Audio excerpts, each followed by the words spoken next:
오늘 설교는 그 두 가지 이야기를 드리는 것으로 시작하려고 하는데요. 하나는 이제 지난 추석 연휴 때 돌아가신 어느 할머니 이야기입니다. 이 할머니가 연세가 94세신데 무엇이 화제인가 보니까요, 이 할머니가 그 의사분이신데요, 놀랍게도 돌아가시기 직전까지 매일 10명 이상의 환자를 돌보는 그야말로 우리나라의 최고령 의사셨다. 이것이 이제 화제가 됐습니다. 그래서 이제 많은 신문들이 이걸 아주 경이롭게 다루고 또 표현하는 것을 봤는데요.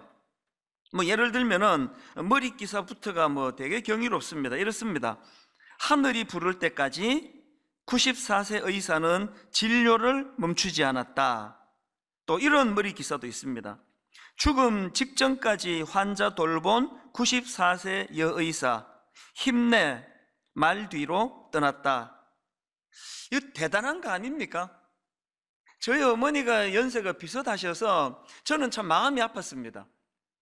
이 90세가 넘어가시면은 사실은 이게 거동하시는 것도 참 불편하시고 그런 연세인데, 아니 어떻게 돌아가시기 직전까지 94세 할머니께서 어떻게 10명 이상의 환자들을 돌보고 또 이제 요양병원에서 이제 많은 우리 어른들에게 참 희망이 되어 드리고 그런 일을 하다가 돌아가셨다는 겁니다. 그래서 제가 그게 참 인상에 남아가지고 이제 검색을 해서 좀 기사들을 뒤져보니까요, 정말 귀감이 되는 삶을 사셨더라고요. 평생을 남을 위해서 섬기는 그런 삶을 사셨다. 오래 이런 섬김의 삶을 살기 위하여 소식하시고 건강관리를, 운동을 아주 철저히 했다.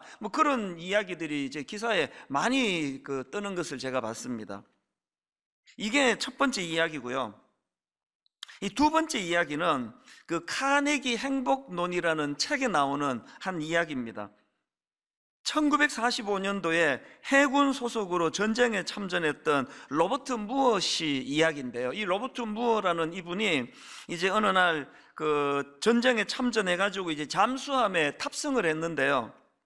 이 잠망경을 가지고 이제 이렇게 시야를 확보하면서 감시하다가 보니까 적군인 일본군의 구축함, 유조선, 또 기뢰부설함 이런 것들이 다가오는 겁니다. 바로 이제 응수를 해야 되지 않습니까? 근데 불행하게도 의뢰 발사 장치가 고장이 난 상태예요. 이 속수무책입니다. 그래서 이제 너무나 다급하니까 이제 적에게 발견되지 않으려고 120피트 아래까지 이제 잠망하고 숨어 있는 겁니다.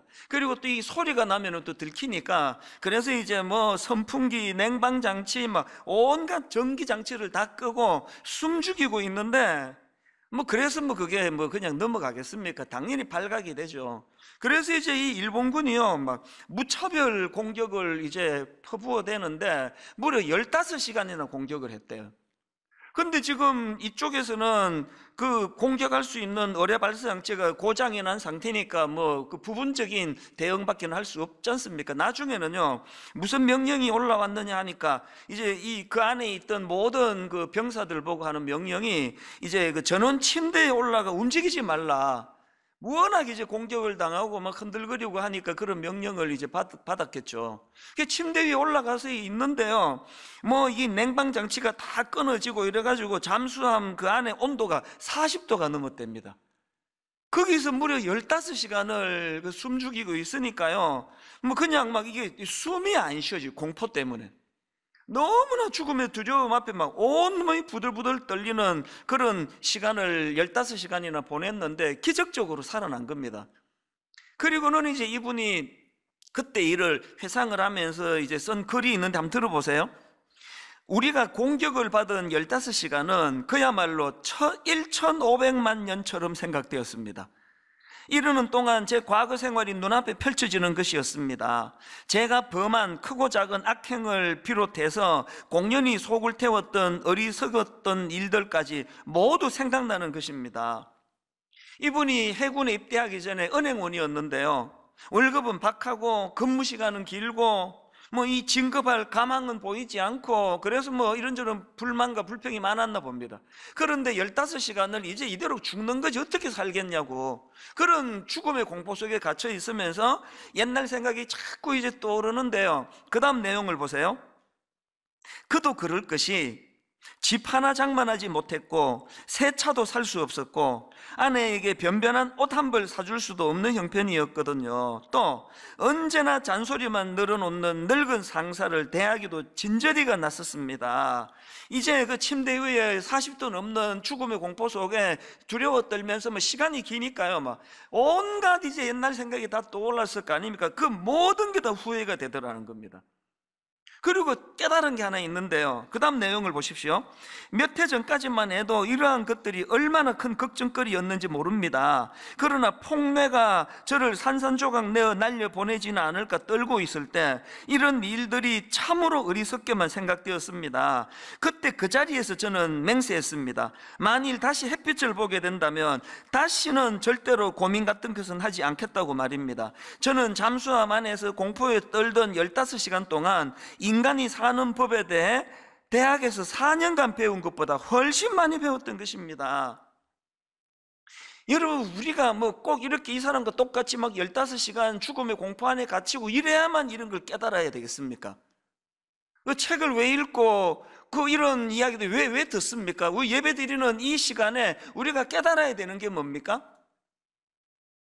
우리가 하고 있는 그 불평이, 원망이, 혹은 내가 하고 있는 고민들이 이런 일을 겪어본 삶과 죽음의 깊은 자리를 가보니까 너무나 부질없는 거라는 거예요. 너무나 하찮은 거라는 겁니다. 제 아내가 작년에 그 유방암 이제 워낙 초기에 발견해가지고 뭐 항암 치료도 안 하고 거의 정말 하나님 은혜로 잘 넘어갔지만요, 저는 그 사건이 제 인생에 얼마나 많은 복된 깨달음을 줬는지 모릅니다. 순간순간 우리 만남이 영원한 게 아니지, 제가 순간순간 깨달아요. 이게 제한적이었구나. 사실 그전에는요, 뭐 나이가 뭐 그때 뭐 50대 후반인데도 불구하고, 그때가 아니라 작년이네요.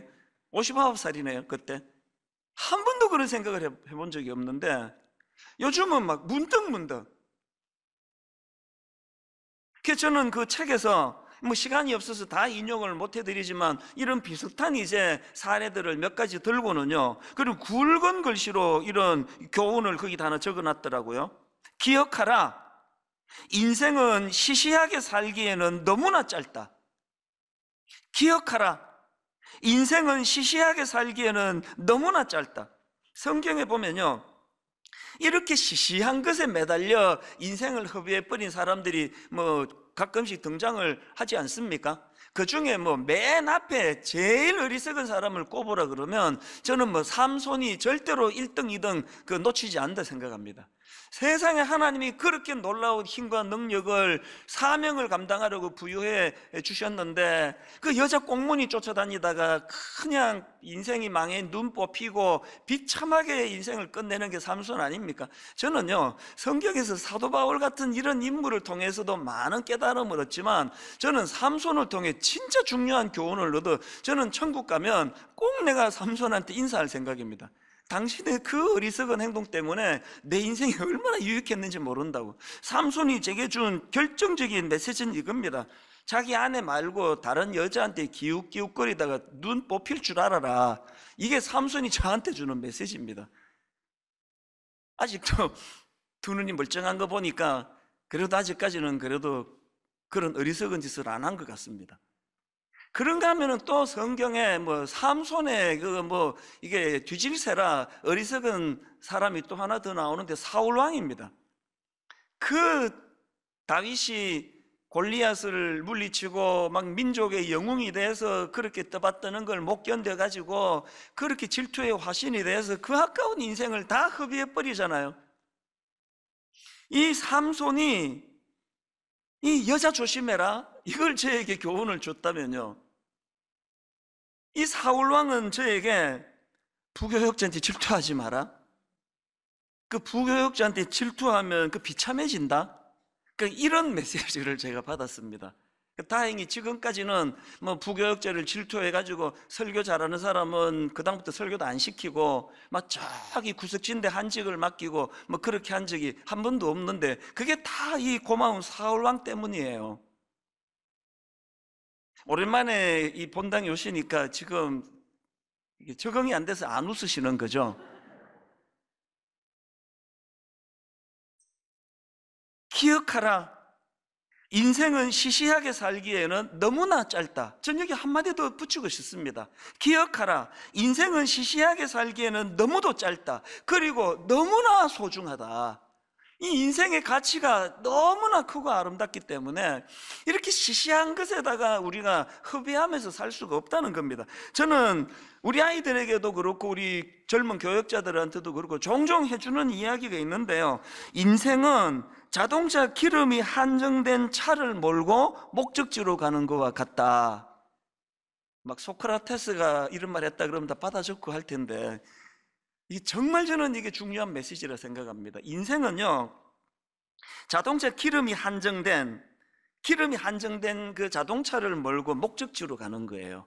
그런데 이게 문제가 뭐냐 하면은요, 요즘에는 그 내비게이션이 잘 나와가지고 제가 이제 부산을 간다 딱 검색하면 여기서부터 400km입니다. 제가 여기서 이제 전라도 광주를 간다 딱 그러면 그 300km입니다. 이게 다 나오잖아요. 제가 부산을 가려고 딱딱딱딱 검색을 했더니 400km라고 나오는데 계기판을 봤더니 기름이 400km 가게 돼 있습니다. 더 불행한 거는요, 우리 자동차는 기름 떨어지면 휴게소 가서 바로바로 채울 수 있지만 인생의 항로에는 중간에 기름 넣을 곳 없습니다. 수많은 그 진시 황제를 포함해가지고 수많은 중간에 그 기름 넣으려고 시도했던 모든 사람들이 다 실패로 돌아간 거 아시지 않습니까? 그렇기 때문에요, 인생이 뭐 여기도 기웃거리고 저기도 기웃거리고 이럴 여유가 없습니다. 그 외도하시는 분들이 꼭 이 말씀을 들으면 좋겠습니다. 이게 여유가 그렇게 없습니다. 딱 뭐 차 몰고 가다가 아니 그 대전에서 갈림길이 있지 않습니까? 경부고속도로로 들어가야 되는데 호남고속도로로 들어갔네? 이 지금 그 광주 쪽인데? 그러면요, 목적지 못 가는 거예요. 기름이 그렇게 딱 한정이 돼 있으니까. 어떻게 우리가 인생을 삼손처럼 그렇게 기웃기웃거리며 그렇게 살 수 있겠냐고요. 이런 의미에서 저는 오늘 이 본문 말씀이 성경 말씀이 매번 읽을 때마다 이게 최고다 그러고 읽지만 이건 제 인생의 말씀이거든요. 사도행전 20장 24절, 내가 달려갈 길과 주 예수께 받은 사명 곧 하나님의 은혜의 복음을 증언하는 일을 마치려 하면은 나의 생명조차 조금도 귀한 것으로 여기지 아니하노라. 지금 이게 사도 바울이요, 미사역으로 쓴 거 아닙니다. 그의 삶을 보면, 그리고 이 본문의 지금 배경 자체가 무슨 따뜻한 혹은 에어컨 켜놓고 안락하게 책상에서 그런 문학으로 쓴 거 아닙니다. 이 본문 바로 앞에 22절을 보십시오. 보라, 이제 나는 성령에 매여 예루살렘으로 가는데 거기서 무슨 일을 당할는지 알지 못하노라. 오직 성령이 각 성에서 내게 증언하여 결박과 환난이 나를 기다린다 하시나. 그러나 본문 24절, 내가 달려갈 길과 주 예수께 받은 사명 쭉 나오는 거거든요. 저는 오늘 너무나 제가 소중히 여기는 이 말씀을 새생명 축제에 우리 이 귀한 VIP, 하나님을 아직 잘 모르셨던 분들을 모셔놓고 제가 이 말씀을 꼭 전해야 되겠다 생각을 했는데요, 지금 코로나19 이것 때문에 많은 분이 아니라 아예 여기다 초청할 수가 없으니 여러분 어떤 형식이든지 간에 이런 말씀들을 좀 전달할 수 있으면 좋겠습니다. 너무 간절한 마음으로 이 말씀을 준비했거든요. 저는 오늘 이 본문 말씀을 가지고 그 시시하게 살지 않기 위해서 인생이 구비해야 될 한 3가지 종류를 제가 좀 준비를 했는데요. 자, 여러분, 시시하게 살지 않는 인생의 모습 3가지입니다. 첫째가 뭐냐?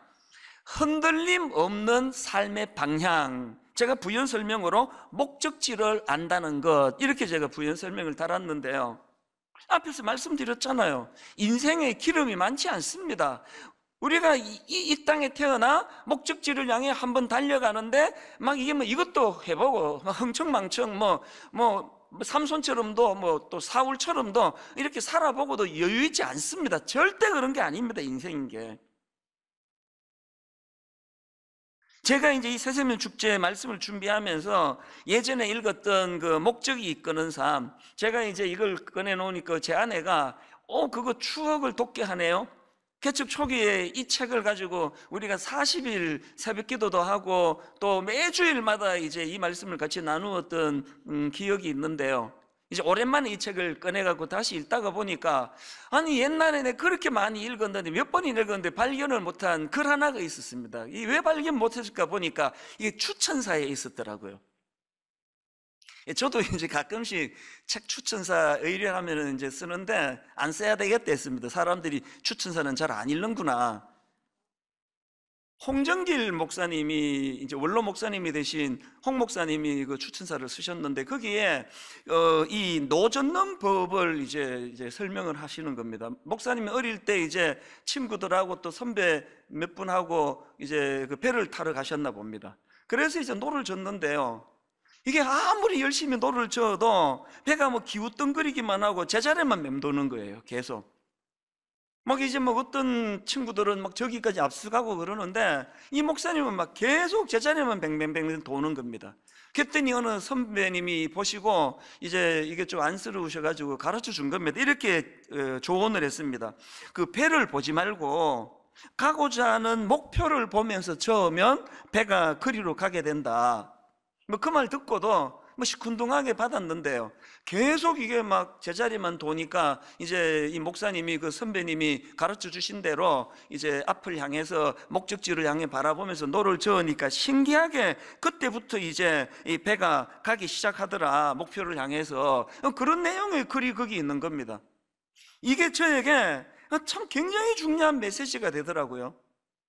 오늘 여러분 얼마나 열심히 사십니까? 여기 솔직히 난 가장인데 아버지고 뭐고 난 그냥 난 노는 게 좋다. 난 게으르는 게 좋다. 그리고 뭐 침대에 누워서 하루 종일 주무시고 이런 분 여기 아무도 없을 거예요.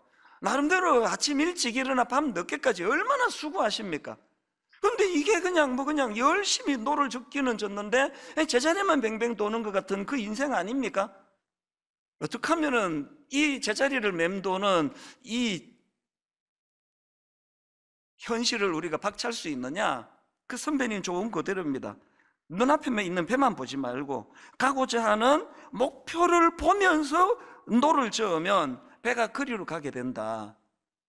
여러분, 우리가 사도 바울에게서 배워야 되는 진짜 중요한 게 오늘 본문 사도행전 20장 20절에 다 담겨져 있습니다. 그 중에 맨 앞에 나오는 이 말씀, 내가 달려갈 길과, 여기 나오는 달려갈 길 할 때 이 길은요 헬라어로 드로모스라는 단어인데 우리말로 경주 혹은 경주 트랙 이런 뜻을 갖고 있습니다. 여러분 올림픽 할 때 그 선수들 보시잖아요. 지금 100m 선상에 있는 사람들은요 관중이 몇 명이 왔는지 뭐 꽉 찼는지 줄었는지 관심 하나도 안 씁니다.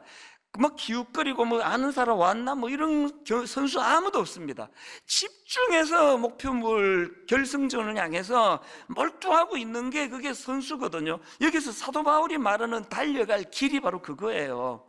뭐 이쁜 여자가 있나, 삼손처럼 기웃거리고 나보다 인기 좋은 목사가 있으면 가서 견제하고 나보다 인기 있는 누구를 보면은 어떻게 또 한번 응징해주고 막 악플도 달아주고 이런 거 아니에요. 그런가 하면은 두 번째로 여러분 시시하게 살지 않기 위해 하나 더 구비해야 되는데 그게 뭐냐? 수행해야 될 역할이 있다는 걸 인식하는 거예요. 할 일이 있다는 사실을 인식하는 겁니다. 20장 24절 바로 그 다음 내용이 그거 아닙니까? 내가 달려갈 길과 그 다음에 주 예수께 받은 사명. 사도 바울이 끝까지 시시하지 않을 수 있었던 건요 자기가 만든 사명이 아니라 주님이 주신 사명이 있었기 때문이거든요. 간혹 이제 우리 목사님들 중에도 가끔 그런 분들이 계시는데요. 그 사업을 하시는 분이 그 나이에 비해서 꽤 빨리 성공하신 분, 이게 막 엄청 그 부를 이루신 분, 또 이게 빨리 또 정치가로서의 꿈을 이루신 분, 이런 분들 중에 간혹 결정적으로 외도를 하거나 공금을 횡령하거나 이래가지고 도중하차하는 분들이 꽤 많이 있습니다. 생각보다. 저는 그 이유를 너무 잘 알아요. 너무 빨리 목표를 이룬 거예요. 자기가 만든 목표. 중국 속담에 늘 제 마음에 그 경구가 되는 그 소년등과라는 사자성어는 제 마음에 너무나 중요한 메시지. 너무 일찍 과거에 급제한 사람은 다 망한다, 뭐 이런 뜻이라고 그러더라고요. 사도 바울은 그렇게 위대한, 많은 사람들이 그를 참 위대하다고 인정하는 대사도가 되었지만 마지막 순간까지 흐트러지지 않을 수 있었던 것은 자기가 만든 그런 꿈이 아닙니다. 하나님이 주신 꿈, 하나님이 주신 그 사명이 있었기 때문에 막 사람들이 뭐라고 뭐 자기를 떠받들든지 간에 아직 나는 달려갈 길이 남았다, 그러니까 옆길로 그 한눈 팔 정신이 있겠습니까? 여러분이 수행해야 될 역할, 그래서 저는 사도 바울에게 감동이 되는 게 빌립보서 1장 21절부터 한번 내용이 너무 감동적이에요. 이는 내게 사는 것이 그리스도니 죽는 것도 유익함이라. 그러나 만일 육신으로 사는 이것이 내 일의 열매일진데 무엇을 택해야 할는지 나는 알지 못하노라. 내가 그 둘 사이에 끼었으니 차라리 세상을 떠나서 그리스도와 함께 있는 것이 훨씬 더 좋은 일이라 그렇게 하고 싶으나 내가 육신으로 사는 것이, 잘 들어보세요. 내가 육신으로 있는 것이 너희를 위하여 더 유익하기 때문에 내가 오늘도 살려고 이렇게 애를 쓴다. 두 죽음과 삶 사이에 끼어 있다는 거예요. 나 자신을 위해서는 이렇게 고난스럽고 힘든 이 땅 빨리 정리하고 천국으로 가 주님 곁에 가는 게 내게 훨씬 유익하지만, 그러나 나는 더 살아내기를 원한다. 너희들에게 내가 유익하기 때문이다. 이게 하나님 주신 사명을 이해하는 사람이에요. 94세 된 그 할머니가 사실 내가 그 기사를 보면서 마음으로 빌었거든요. 그리고 확신했거든요. 이분 크리스찬이다. 크리스찬이기를 바란다. 이 목사의 병이에요. 이 직업병. 이 뭐 훌륭한 분 보면은 이분이 예수 믿는 사람이면 좋겠는데 막 뒤졌더니 권사님이시더라고요. 너무 기뻤습니다. 이 권사님이 우리나라 최고령 의사 기록을 내실 수 있었던 것은 하나님이 주신 사명이 있기 때문에, 돌아가시기 직전까지 10명 이상의 환자들을 돌보고 나중에 요양병원에서 그 또래분들의 그 쓸쓸함을 달래주고 위로해주고 그런 사명이 있었기 때문에 94세까지, 제가 그 기사 읽으면서 꿈이 생겼습니다. 우리 교회 의사 집사님 95세 기록을 깨주시기를 바랍니다. 95세 현역으로. 이 사명이에요. 이런 사명을 갖고 있을 때 시시한 인생이 될 수 없는 거 아닙니까? 마지막 세 번째로 시시한 인생이 되지 않기 위하여 하나 더 갖추어야 되는데요, 죽음에 대한 이해. 제가 부연 설명하기를 돌아갈 본향이 있음을 안다는 것, 이게 나를 시시하게 시시한 인생이 되지 않게 한다는 것. 본문 24절 뒷부분에 그 내용이 나옵니다. 내가 달려갈 길과 주 예수께 받은 사명 곧 하나님의 은혜의 복음을 증언하는 일을 마치려 하면은 나의 생명조차 조금도 귀한 것으로 여기지 아니하노라. 제가 오래전에 일이긴 한데요, 로마를 방문한 적이 있습니다. 그게 집회가 있어서 이제 로마를 갔더니 너무너무 고맙게도 집사님 몇 분들이 이제 목사님 설교 인터넷에서 잘 듣고 있습니다 그러면서 며칠을 저한테 딱 붙어서 너무너무 맛있는 것도 사주시고 막 좋은데 구경도 데려가시고, 그래서 뭐 콜로세움을 위시해서 그 관광객들이 많이 모이는데 여러 군데를 다녀왔거든요. 그런데 제 마음에 그 여러 군데 중에 진짜 한 번만 더 가봤으면, 내가 이거 다시 한 번만 더 가봤으면 하는 마음에 늘 그 그림이 그려지는 곳이 딱 한 군데 있습니다. 콜로세움을 뭐 달력에 있는 거랑 너무 똑같아가지고 뭐 두 번 보고 싶진 않습니다. 내가 한 번만 더 가봤으면 하는 데가 뭐냐 하니까 사도 바울이 마지막에 감옥에 갇혀있던 그 현장 잘 보관해놨더라고요. 여기서 감옥 생활을 하다가 이제 참수를 당해서 이제 죽는 그 현장을 설명해 주시는데, 이분은 거기 이제 현지 사시는 분이니까요, 계절별로 어느 때 뭐 온도가 어떻고 이런 설명을 하는데, 어느 그 순간에 기온차가 많아가지고 겨울에는요 사도 바울이 어마어마하게 거기서 고통스러웠어요. 추워가지고. 실제로 그 디모데후서인가 보면은 사도 바울이 올 때 겉옷을 좀 가져다 달라고 그런 부탁을 하지 않습니까? 그렇게 비참하게 감옥 생활을 하다가 이제 참수를 당해서 인생을 끝내는데, 제가 그때 받았던 경외감이 뭐냐면요, 제가 미국의 필러 신학교에서 공부할 때 노 교수님의 말씀 한번 말씀드렸잖아요. 의외로 많은 지도자들이 끝까지 완주하는 경우가 드물다. 중간에 변질되고 중간에 엉뚱한 도로 새는 그런 지도자들이 많다는 그 이야기가 늘 마음에 두려움이 되는데, 제가 사도 바울을 향한 경외감과, 그리고 사도 바울을 보면서 제가 뭐 그분하고 저하고 이게 영향을 갖다 댄다면은 그분은 만이고 저는 1밖에 안 되는 존재지만, 저는 사도 바울과 제가 공통점 하나 갖기를 원합니다. 이게 내 소원이에요. 끝까지 완주한 거. 막 그분은 마라톤을 제일 1등으로 달려갔지만 난 꼴찌로 간다 할지라도 사도 바울과 제가 공통점으로 갖고 싶은 건 인생을 완주하고 싶습니다. 도중하차하지 않고. 저와 여러분이 몇 등 등수 따지지 아니하고 완주하기를 원합니다 한다면 하나님 앞에 이 은혜를 구해야 되는데요, 사도 바울은 어떻게 끝까지 그 고난의 길을 변질되지 않고 완주할 수 있었을까? 바로 그 대답이 디모데후서 4장에 나와 있는 걸 제가 이번에 새롭게 또 감동이 되더라고요. 6절부터 보십시오. 전제와 같이 내가 벌써 부어지고 나의 떠날 시각이 가까웠도다. 나는 선한 싸움을 싸우고 나의 달려갈 길을 마치고 믿음을 지켰으니. 아니 이게 지금 이게 임종 직전, 죽음 직전 아닙니까? 아니 어떻게 임종을 앞둔 어른이 이 순간까지 이런 고백을 할 수 있나 봤더니요, 어떻게 이게 가능했나? 그 이유가 바로 그 다음 8절에 나오더라고요. 어떻게 이런 죽음을 앞두고도 흐트러짐이 없이 나의 달려갈 길을 내가 이제 다 마치고 이제 정리할 때라고 말할 수 있었나 보니까 8절에 이렇게 나옵니다. 이제 후로는 나를 위하여 의의 면류관이 예비되었으므로.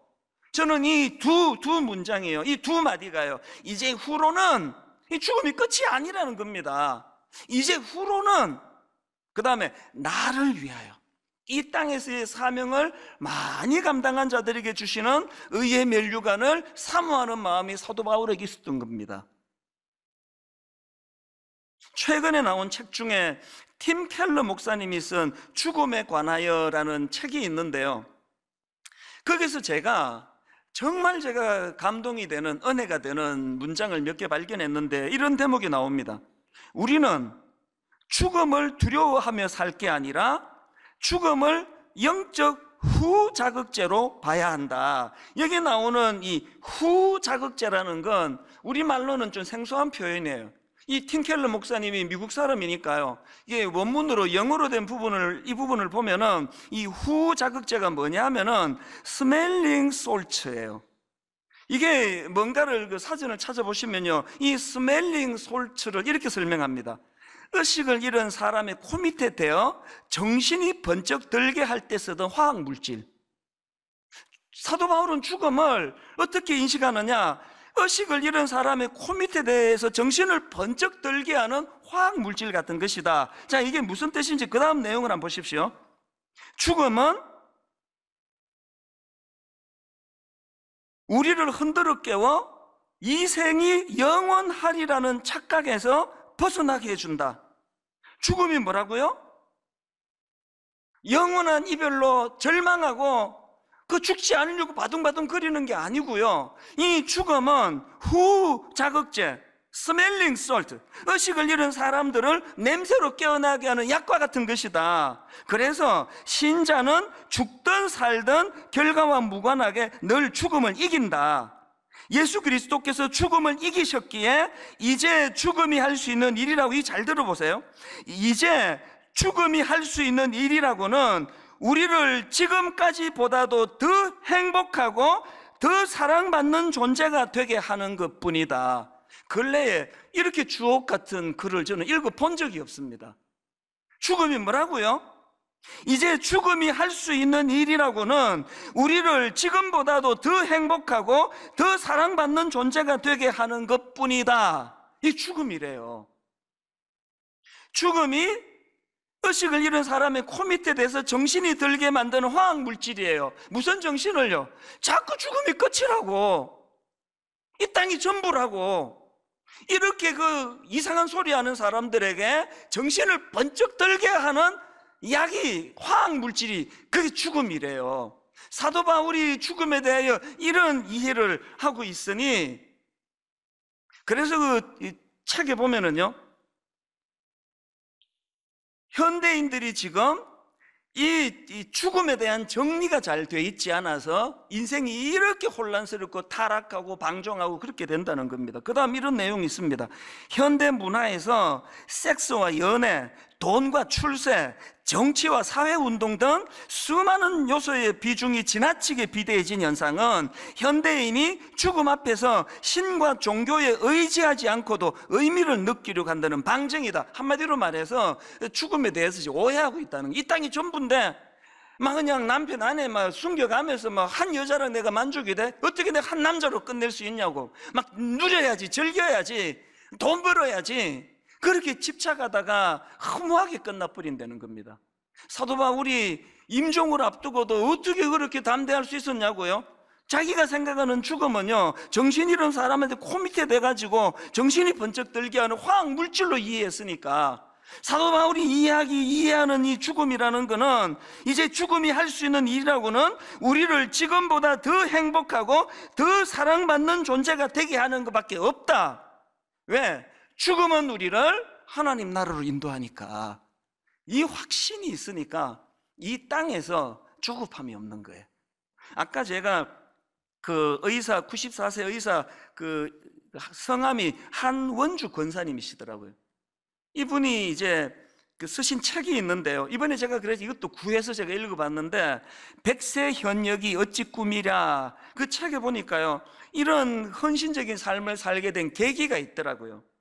약 40년 전에 사랑하는 남편이 갑자기 돌아가서, 40년 전 해봐야 뭐 50대 중후반 연세이긴 한데요. 그래서 이제 그 일을 계기로 병원을 다 정리하고 의료 선교 의원을 운영하고 수십 년간 무료 진료 봉사를 하고 그런 삶을 이제 살게 됐는데, 그 책에서 이런 내용을 담고 있습니다. 내용입니다. 그러던 어느 날 남편의 죽음은 나의 육신과 영혼을 송두리째 뒤흔들어 놓았다. 그의 죽음은 우리 모두를 당혹해 했다. 특히 그의 순수한 학구열을 누구보다도 잘 알고 이해하고 있던 나는 번뇌가 클 수밖에 없었다. 남편이 가고 나니 나의 인생관도 바뀌었다. 재물도 명예도 지위도 부질없는 것이라는 마음이 엄습했다. 인생의 위기가 온 거예요. 그렇게 부를, 그렇게 의사로서 명예를, 그렇게 모든 걸 다 누려도 다 허무한 거예요. 남편이 뭐 부부간에 금슬이 너무 좋으셨는지 그런 허무가 찾아올 때, 인생에게 위기가 왔을 때, 그 다음 글을 보세요. 허전하고 허망한 심정을 달랠 길을 갈망하면서 눈물로 기도하며 하나님께 매달렸다. 그 길 밖에는 내 마음을 가라앉힐 방법이 없었다. 그래서 새벽 기도를 나가기 시작했대. 새벽마다 하나님 앞에 은혜를 구하며 새벽마다 하나님 앞에 이 허무하고 허망한 마음을 주님 앞에 토해 놓았을 때, 제가 이 글을 읽는데요, 지난주 여러분께 보여드렸던 그 사진이 떠오르는 거 아닙니까? 다시 한번 화면으로 보시겠습니까? 저 손이요, 지난 주일에는 저 손의 주인공은 베드로였는데요, 오늘 보니까 저 손의 주인공이 또 이 할머니예요.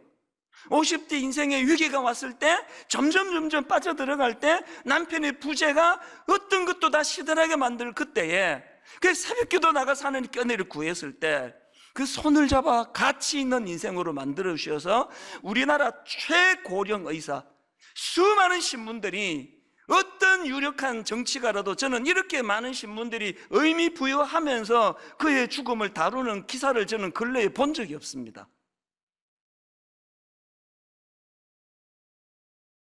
지난 여름에 제가 새벽마다 한 10,000보씩 이제 걷는다고 말씀을 드렸는데요, 한 3주 전후라고 생각해 신비한 걸 경험했습니다.